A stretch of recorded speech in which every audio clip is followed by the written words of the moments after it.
Metcalf-Fisher is Director of External Affairs from the Countryside Alliance, joins us now live from that protest in London. Afternoon to you, Mo. Run this by us then. I mean, we know roughly the kind of overarching headline of what is happening here. Just give us a sense of the strength of feeling from people that you're meeting there today.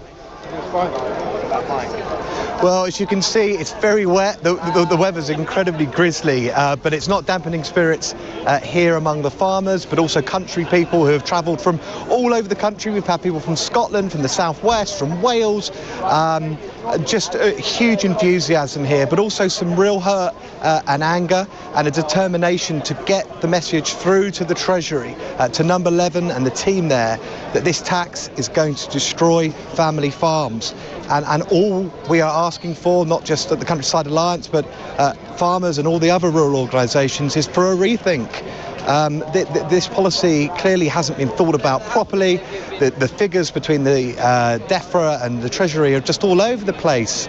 They need to listen to organisations like the NFU and the CLA and work out what's gone on here, because if she listens to what's going on here today, she'd realise just how badly the Treasury have messed up. Yeah, I mean, the arguments that go against this, Mo, as you will be familiar, is that, look, it's just a bit of inheritance tax. Farmers are mostly doing okay. You can defer the taxation over a period of years, so it's not all coming at you at once.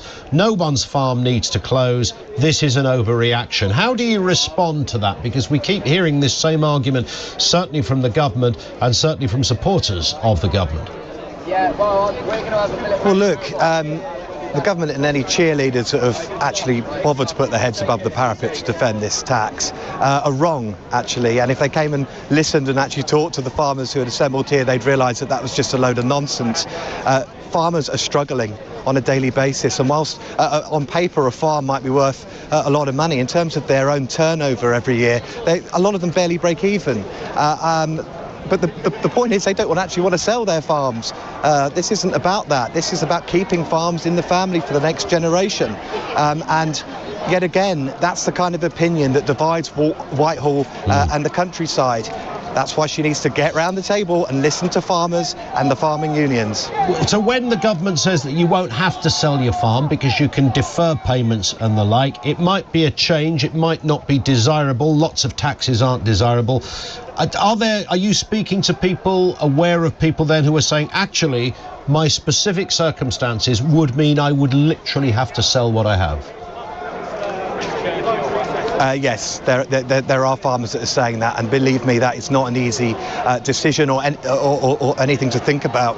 It's an extremely heartbreaking thing to have to do.